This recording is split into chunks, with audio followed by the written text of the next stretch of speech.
Friends welcome to NEET அப்பட்ரிக்ஸ். நம்ம இந்த வீடியோவில் என்ன பார்க்க போகிறோம் அப்படின்னா மெத்தட்ஸ் ஆஃப் ஃபீ பேமெண்ட் தான் பார்க்க போகிறோம். வாங்க வீடியோக்குள்ளே போகிறதுக்கு முன்னாடி நம்மளோட நீட் அப்பட்ரிக்ஸ் சேனலை சப்ஸ்கிரைப் பண்ணிக்கோங்க, கூட வேறக்கூடிய பெல் பட்டனை கிளிக் பண்ணிக்கோங்க. அப்போ நம்ம போடக்கூடிய வீடியோ உங்கள் நோட்டிஃபிகேஷன் ஆகும். வாங்க வீடியோக்குள்ளே போகலாம். ஃபர்ஸ்ட் ஆஃப் ஆல் தமிழ்நாடு நடத்தக்கூடிய எம்பிபிஎஸ் பிடிஎஸ் கவுன்சிலிங்கான ஃபுல் கைட்லைன்ஸ் அப் டு காலேஜுக்குள்ளே போகிற வரை வேணும். ரவுண்டு 2ல் சாய்ஸ் ஃபில்லிங் பண்ணுறதுக்கு கைட்லைன்ஸ் வேணும் அப்படின்னு நினச்சிங்கன்னா கீழே டிஸ்கிரிப்ஷன் பாக்ஸில் வாட்ஸ்அப் குரூப் லிங்க் இருக்குது, அதை கிளிக் பண்ணி வாட்ஸ்அப்பில் ₹299 பே பண்ணிங்க அப்படின்னா உங்களுக்கு ஃபுல் கைட்லைன்ஸ் அப் டு காலேஜுக்குள்ளே போகிற வரையுமே தெளிவாக தருவாங்க. ஓகே, ஃபர்ஸ்ட் ஆஃப் ஆல் பார்த்தீங்க அப்படின்னா நம்மளுக்கு மெத்தட்ஸ் ஆஃப் பேமெண்ட்டில் டிஎன் மெடிக்கல் செலெக்ஷன் ப்ராஸ்பெக்டஸில் வந்து ஒரு 4 பாயிண்ட்ஸ் கொடுத்துருக்காங்க. அதில் ஃபஸ்ட்டு பாயிண்ட்ஸ் என்னன்னு பார்த்தீங்க அப்படின்னா, நீங்கள் வந்து டெபிட் கார்டு டிசின்னு போடுறேன், debit card, credit card, net banking and UPI இந்த 4 போர்ட்டல் வழியாக நீங்கள் அமௌண்ட்டை பே பண்ணிக்கலாம்னு சொல்லிட்டாங்க.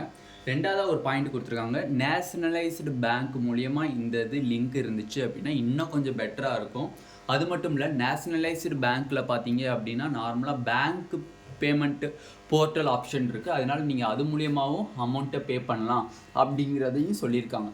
நார்மலாக பார்த்தீங்கன்னா Indian bank, state bank of India, Canara bank, central bank, bank of Baroda இதெல்லாம் வந்து நேஷனலைஸ்டு பேங்க்கு.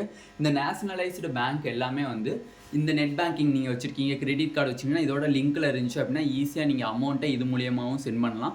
அப்படி இல்லை அப்படின்னா நீங்கள் பேங்க்கில் போய் பேங்க் போர்ட்டல் மூலியமாகவும் நீங்கள் அமௌண்ட்டை மேக் பண்ணுறதுக்கு அவங்க வசதி ஏற்படுத்தி கொடுத்துருக்கதா சொல்லியிருக்காங்க. அது மட்டும் இல்லை, நெக்ஸ்ட்டு பார்த்தீங்க அப்படின்னா நார்மலாக ஒரு இருக்கக்கூடிய ஒரு மெம்பர்ஸ்க்கு வந்து பார்த்தீங்க அப்படின்னா 2.5 lakhs வரையும் தான் அவங்களால அமௌண்ட் ட்ரான்ஸ்ஃபர் பண்ண முடியும், லிமிட்டே அவ்வளோதான். பட் நம்மளுக்கு private colleges, self financing colleges, next பார்த்தீங்க அப்படின்னா மேனேஜ்மெண்ட் கோட்டாக்கெலாம் பார்த்தீங்க அப்படின்னா 4.5 lakhs private colleges and private யூனிவர்சிட்டிக்கு 5.5 lakhs வருது. அதேமாதிரி மேனேஜ்மெண்ட் கோட்டாக்கு பார்த்தீங்கன்னா 13.5 lakhs வருது கிட்டத்தட்ட. அப்போ இந்த அமௌண்ட்லாம் நம்ம அனுப்புகிறோம் அப்படின்னம்னா 2.5 lakhs லிமிட்டை வச்சுட்டு நம்மளால் அனுப்ப முடியாது. ஓகேவா? அப்போ நம்ம என்ன பண்ணணும், லிமிட்டை எக்ஸ்டெண்ட் பண்ணணும். பேங்க்கில் போய் சொன்னீங்க அப்படின்னா அவங்களோட அக்கௌண்ட் நம்பர்லேருந்து அவங்க லிமிட்டை எக்ஸ்டெண்ட் பண்ணி விட்ருவாங்க. எக்ஸ்டெண்ட் பண்ணிட்டாங்க அப்படின்னா நீங்கள் அதுக்கப்புறம் அமௌண்ட்டை பே பண்ணிக்கலாம். இல்லையா பேங்க்காரவங்கள்ட்டே சொன்னீங்கன்னா இந்த மாதிரி பையனுக்கு எம்பிபிஎஸ் சீட்டு கிடச்சிருக்கு, அவங்களுக்கு வந்து நான் ஃபீஸ் கட்டணும், அதனால் எனக்கு வந்து நீங்களே பேமெண்ட்டு மேக் பண்ணி தருவீங்களா அப்படின்னு கேட்டாலும் அவங்க அதுக்கும் ஹெல்ப் பண்ணுவாங்க. ஓகேவா? இதுதான் ஃபஸ்ட்டு பாயிண்ட். ரெண்டாவது பாயிண்ட் பார்த்தீங்க அப்படின்னா deduction of fee. Deduction of ஃபீனா என்னன்னு அப்படின்னா, நீங்கள் ஒரு பேமெண்ட் பண்ணுறீங்க, பேமெண்ட் பண்ணது உங்களுக்கு சக்ஸஸ்ஃபுல் காமிச்சிருச்சு, 4.5 lakhs transfer to TN medical selection காமிச்சிருச்சு. பட் டிஎன் மெடிக்கல் செலெக்ஷனுக்குள்ளே நீங்கள் போய் கிளிக் பண்ணி பார்த்தீங்கன்னா பேமெண்ட் இஸ் ஃபெயிலியர்னு வருது. ஓகேவா? அப்படி பட்சத்தில் டிஎன் மெடிக்கல் செலெக்ஷன் அதுக்கு பொறுப்பேற்றுக்க மாட்டாங்களாம். அது உங்கள் சைடு தான் தப்பு அப்படிங்கிறத அவங்க சொல்கிறாங்க. எப்படின்னா, நீங்கள் ஒரு பேமெண்ட் பண்ணுறீங்க, டிஎன் மெடிக்கல் செலெக்ஷனுக்கு போகலை, பட் டிஎன் மெடிக்கல் செலெக்ஷனில் பேமெண்ட் இஸ் ஃபெயிலியர்னு வருது அப்படின்னா அவங்க அதுக்கு ஓகே 4.5 lakhs கட்டிட்டாங்க, நம்ம அலாட்மெண்ட் ஆர்டர் ரிலீஸ் பண்ணுவோம் அப்படிங்கிறதெல்லாம் பண்ண மாட்டாங்கன்னா, ஃபெயிலியர்னு வந்தால் ஃபெயிலியர் தானா. ஓகேவா? அதற்கு நீங்கள் சலான் எடுத்துகிட்டு போகிறீங்க, ஐ மீன்ஸ் அந்த பாஸ்புக் எடுத்துகிட்டு போய் இங்கே பாருங்கள் சார், எனக்கு 4.5 lakhs வந்து நீங்கள் வந்து deduction debited to TN medical selection போட்டிருக்கோம், அந்த ப்ரூஃபெல்லாம் காமிச்சிங்கன்னா இங்கே செல்லுபடி ஆகாது, அதை வச்சு மட்டும் நாங்கள் கன்ஃபார்ம் பண்ண மாட்டோம், நீங்கள் 4.5 lakhs பே பண்ணதுக்கு அதை மட்டும் வச்சு நாங்கள் கன்ஃபார்ம் பண்ண மாட்டோம் அப்படின்னு இருக்காங்க. அப்போ இந்த விஷயத்தில் என்ன சொல்கிறாங்க, தயவு செஞ்சு ரொம்ப கவனமாக நீங்கள் பேமெண்ட் பண்ணுங்கள். 4.5 lakhs நீங்கள் அனுப்பியும் இங்கே பேமெண்ட் வந்து ஃபெயிலியர்னு வந்துச்சுன்னா அதுக்கு நாங்கள் பொறுப்பல்ல அப்படின்னு சொல்லிட்டாங்க. ஏன்னா 4.5 lakhsங்கிறது எக்கச்சக்கமானவர் கடன் வாங்கி வச்சுருப்பீங்க, லோன் வாங்கியிருப்பீங்க. 13.5 lakhsங்கிற கவர்மெண்ட் காலேஜஸ் ஃபீட்னா 18,000 ரூபா எங்கேயோ பக்கத்தில் விட நம்ம கடன் வாங்கிடலாம். பட் இதெல்லாம் நம்ம வாங்குறது கஷ்டம். அதனால் திருப்பி பேரண்ட்ஸுக்கு சொல்கிற ஒரே ஒரு ரிமெம்பர் என்னது அப்படின்னா, தயவு செஞ்சு பொறுமையாக பண்ணுங்கள். அலாட்மெண்ட் ஆர்டர் வந்தோடனே நம்ம அலாட்மெண்ட் ஆர்டர் எடுக்கணும்னு நினைக்காதீங்க. ஏன்னா அலாட்மெண்ட் ஆர்டர் விட்டாங்க அப்படின்னா கிட்டத்தட்ட 3 hours வந்து நம்மளுக்கு சர்வர் வந்து ரொம்ப பிஸியாக இருக்கும்.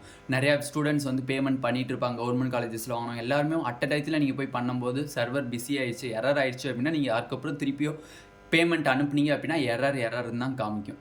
ஓகேவா? அதனால் நீங்கள் ஒரு ஆஃப்டர்நூன் 4 o'clock மேலே நீங்கள் வந்து அலாட்மெண்ட் ஆர்டரை டவுன்லோட் பண்ணிங்க அப்படின்னா உங்களுக்கு ஃப்ரீயாக இருக்கும், எரர் பிஸி இருக்காது, இது ஃப்ரீயாக இருக்கும். நீங்கள் அலாட்மெண்ட் ஆர்டரை அந்த பேமெண்ட்டை பண்ணிங்க அப்படின்னா கிளியராக இருக்கும், சக்ஸஸ்ஃபுல்லுன்னு காமிச்சிடும். சக்ஸஸ்ஃபுல்லுன்னு காமிச்சா மட்டும் தான் நீங்கள் அலாட்மெண்ட் ஆர்டரை டவுன்லோட் பண்ண முடியும்.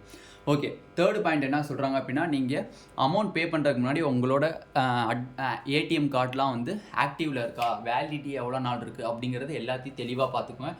மேக்ஸிமம் வேலிடிட்டி ரொம்ப அதிகமாக பீரியட் இருக்கிற மாதிரி, இப்போ 2023னா 2026, 27 வேலிடிட்டி டேட் இருக்க மாதிரி நீங்கள் பார்த்துக்கிட்டிங்கன்னா கொஞ்சம் பெட்டர். இது நானாக சொல்கிறேன், இருந்தால் சேஃப்டிங்கிறதுக்காண்டி சொல்கிறேன். அப்போ வேலிடிட்டி டேட்டு ஆக்டிவாக இருக்கா, ஏடிஎம் கார்டு ஆக்டிவாக இருக்கா, நம்ம பேங்க் அக்கௌண்ட் ஆக்டிவாக இருக்கா அப்படிங்கிறத நீங்கள் பார்த்துக்கணும் அப்படிங்கிறத சொல்கிறாங்க. சப்போஸ் உங்களுக்கு வந்து காலேஜ் வந்து இங்கே போகிறீங்க, பிடிக்கல, உங்களுக்கு அந்த காலேஜஸ் பிடிக்கல, ரவுண்டு 2லையும் பார்ட்டிசிபேட் பண்ணல, அடுத்து சப்சிக்வெண்ட் ரவுண்டில் எந்த இதுலையுமே பார்ட்டிசிபேட் பண்ணல, நான் ரிப்பீட் பண்ண போகிறேன், காலேஜ் கிடச்சும் எனக்கு ஃபஸ்ட் ரவுண்டில் வேணான்னு சொல்லிட்டு வெளியில் போகிறவங்களுக்கு அந்த 4.5 lakhs வந்து அவங்க ரிட்டர்ன் பண்ணணும்ல, அப்போ அதே பேங்க் அக்கௌண்ட்டுக்கு தான் அவங்க ரிட்டர்ன் பண்ணுவாங்க. ஓகேவா? Next security deposit. செக்யூரிட்டி டெபாசிட்டுக்கும் அதே தான். செக்யூரிட்டி டெபாசிட் எந்த அக்கௌண்ட்லேருந்து நீங்கள் பே பண்ணுறீங்களோ அதே அக்கௌண்ட்டுக்கு தான் திருப்பி ரீஃபண்ட் வரும். அப்போ ரீஃபண்ட் வரும்போது உங்களோட பேங்க் அக்கௌண்ட் இன்ஆக்டிவில் இருந்துச்சு அப்படின்னா அமௌண்ட் வந்து உங்கள் கைக்கு வராது அப்படின்னு சொல்லிட்டாங்க. ஓகேவா? அதனால் நீங்கள் வந்து திருப்பி புது அக்கௌண்ட் ஆட் பண்ணுறது, புது பேங்க் அக்கௌண்ட்டை இதில் போட்டு விடுங்க, அதில் போட்டு விடுங்கன்னு நீங்கள் அங்கே போய் சொல்ல முடியாது. எந்த பேங்க் அக்கௌண்ட்லேருந்து நீங்கள் அமௌண்ட் போட்டு விட்றீங்களோ அந்த பேங்க்குக்கு தான் திருப்பி ரிட்டர்ன் அந்த செக்யூரிட்டி டெபாசிட் வரும். ஓகேவா? வராத பட்சத்தில் உங்களோட பேங்க் அக்கௌண்ட் வந்து இன்ஆக்டிவில் இருக்குன்னு அர்த்தம். அதனால் வந்து இந்த செக்யூரிட்டி டெபாசிட் அண்ட் ஃபீ பே பண்ணக்கூடிய 2 அக்கௌண்ட்டையுமே, இல்லை ரெண்டுமே சேம் அக்கௌண்ட்டாக இருந்தாலும் பரவாயில்ல, இல்லை ரெண்டுமே டிஃப்ரெண்ட் அக்கௌண்ட்டாக இருந்தாலும் பரவாயில்ல, பட் ரெண்டையுமே ஆக்டிவாக இருக்கான்னு வச்சுக்கோங்க. இது வந்து கிட்டத்தட்ட இன்னும் ஒரு டிசம்பர் மாதம் வரையும் ஆக்டிவாகவே வச்சுக்கோங்க. பேமெண்ட்டு போட ட்ரான்சாக்ஷன் பண்ணிக்கிட்டே இருங்க. ஓகேவா? அப்போ தான் நம்மளுக்கு ஆக்டிவ்னு காமிக்கும். அதே மாதிரி ஏடிஎம் கார்டு யூஸ் பண்ணிட்டு இருந்தீங்க அப்படின்னா அதுவும் ஆக்டிவாக காமிச்சிடும். இப்போ டிசம்பர் வரையும் நீங்கள் சேஃப்டியாக அந்த 2 பேங்க் அக்கௌண்ட்டையும் நீங்கள் வச்சுக்கணும். சப்போஸ் அவங்க அமௌண்ட் போடும்போது உங்களுக்கு வந்து இதாகலை அப்படின்னா அது இன்ஆக்டிவ்னு அர்த்தம். ஓகேவா? அது அவங்க மேலே மிஸ்டேக் கிடையாது, அது உங்கள் மேலே மிஸ்டேக் ஆகிடும். ஓகேவா? அப்போ இந்த வீடியோவில் கிட்டத்தட்ட மெத்தட்ஸ் ஆஃப் ஃபீ பேமெண்ட்டை தெளிவாக பார்த்தாச்சு. இந்த வீடியோ உங்களுக்கு பிடிச்சிருந்துச்சு அப்படின்னா நம்மளோட நீட் ஆப்டிக் சேனலை சப்ஸ்கிரைப் பண்ணிக்கோங்க, கூடவே இருக்கக்கூடிய பெல் பட்டனை கிளிக் பண்ணிக்கோங்க. அப்போ தான் நம்ம போடக்கூடிய வீடியோ உங்களுக்கு நோட்டிஃபிகேஷன் ஆகும். உங்கள் ஃப்ரெண்ட்ஸ் எல்லாத்துக்குமே ஷேர் பண்ணிக்கோங்க. ஃபர்ஸ்ட் ஆஃப் ஆல் பார்த்தீங்கன்னா லாஸ்ட் இயர் வந்து ரவுண்டு 1 எண்டில் வந்து பார்த்தீங்க அப்படின்னா அந்த ஜாயினிங் டேட்டில் ஒரு 2 டேஸ்க்கு அப்புறம் வந்து லாஸ்ட் இயர் சொல்கிறேன் சலான் ரிலீஸ் பண்ணாங்க. டிஎன் மெடிக்கல் செலெக்ஷன் வந்து சலான் ரிலீஸ் பண்ணாங்கன்னா லாஸ்ட் டைம் வந்து நிறையா பேத்துக்கு வந்து பேமெண்ட் ஃபெயிலியர்னு வந்துச்சு. அந்த ஒரு காரணத்தினால டிஎன் மெடிக்கல் செலெக்ஷன் வந்து சலான் வந்து டிஎன் மெடிக்கல் செலெக்ஷன் வந்து ரிலீஸ் பண்ணியிருந்தனால நமக்கு எந்த பிரச்சனையும் இல்லை.